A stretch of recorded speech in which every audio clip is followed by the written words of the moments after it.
Hola, el día de hoy vamos a hablar de cómo crear un artículo de opinión. Este material es un material extra que van a utilizar para darle solución a algunas preguntas que refieren precisamente a la creación sobre artículos de opinión. Recordemos que en la guía precisamente vamos a tomar como foco de trabajo la realización de uno de estos tipos de texto basándonos en la emergencia sanitaria o la situación social que vivimos en la actualidad. La gran pregunta, ¿cómo crear un artículo de opinión? Para ello, se hace necesario establecer ciertos caracteres y formas y una de ellas, primero, que tendríamos que abordar es precisamente la función del artículo. El artículo de opinión tiene como función mostrar una opinión sobre un tema determinado.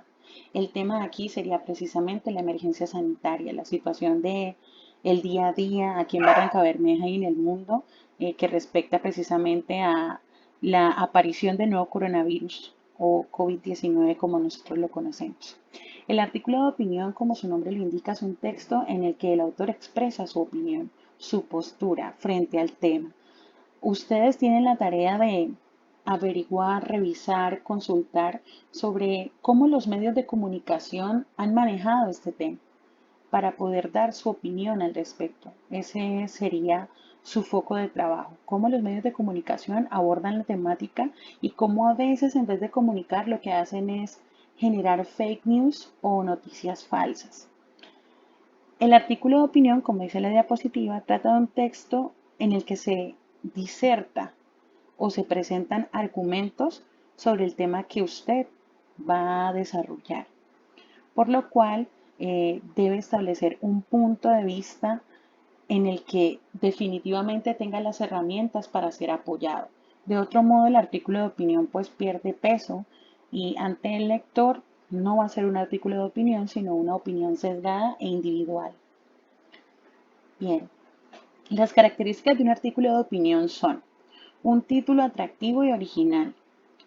El lenguaje que deben utilizar es un lenguaje claro y puntual. Debe llamar a la reflexión.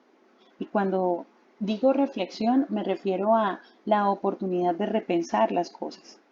Y finalmente representa la opinión particular del autor. Es su opinión la que vamos a leer, no la de alguna otra persona distinta basada en argumentos de otros. ¿Sí? Por eso la intención de que ustedes consulten, revisen, vuelvan y miren para poder expresar su opinión basándose en sus argumentos. ¿Cómo es la estructura del artículo? En lo que respecta a la estructura del artículo, es necesario exponer que las normas son específicas. En general, hay un fragmento introductorio que le permite al lector esclarecer sobre el qué se va a debatir en ese artículo de opinión. Posterior a ello, se presenta la temática de manera muy puntual y con el lenguaje muy claro, como se decía en la diapositiva anterior, y esto le permite entender al lector qué es lo que se está debatiendo a través del concepto de tesis. La parte más complicada del artículo, por decirlo así, es precisamente sostener esa premisa que usted está exponiendo. Y eso se da con los argumentos que usted ha logrado concluir o recoger a través de su investigación. Finalmente, el artículo se cierra con una conclusión. Es necesario el cierre, porque de otro modo se está perdiendo todo lo que hizo si no llevó a un final adecuado precisamente este texto.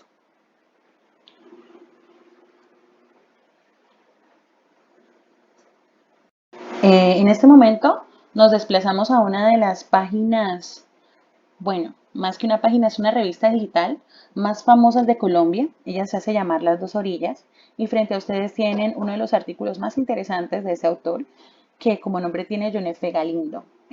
Como datan la fecha es de hace ratico, pero pues este es uno de los que les quería compartir. El título es ¿Dónde están los malditos juguetes? Y hace referencia precisamente a la etapa de la infancia. Como ustedes pueden observar, él adjunta una imagen y el texto no es tan largo. Eso le permite al artículo de opinión ser leído de una sola sentada, ser muy agradable y permitirle al lector reflexionar sobre lo que este autor nos quiere contar. Me voy a permitir leer un pedacito de él para que entendamos cómo inicia el texto. La infancia es una etapa necesaria.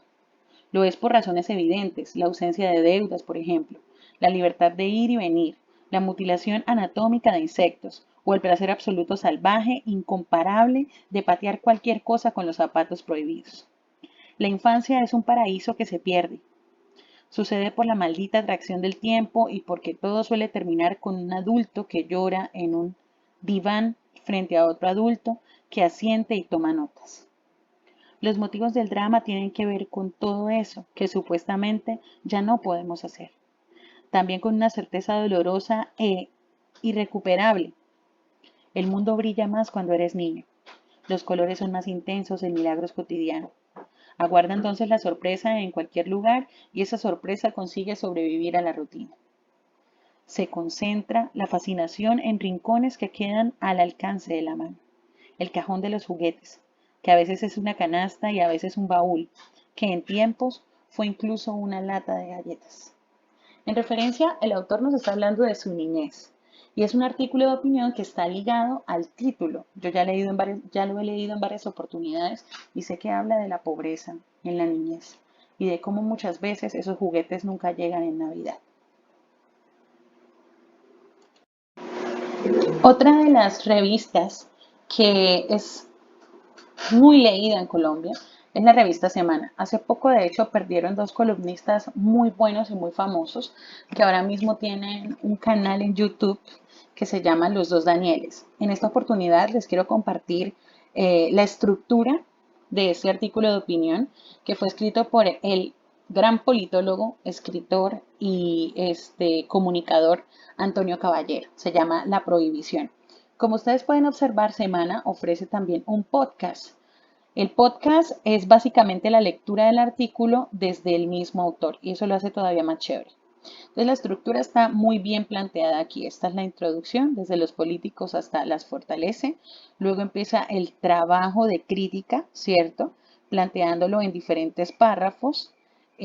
Subdivide el tema, por decirlo así, lo toca desde dos perspectivas y finalmente hace una breve finalización o cierre del artículo.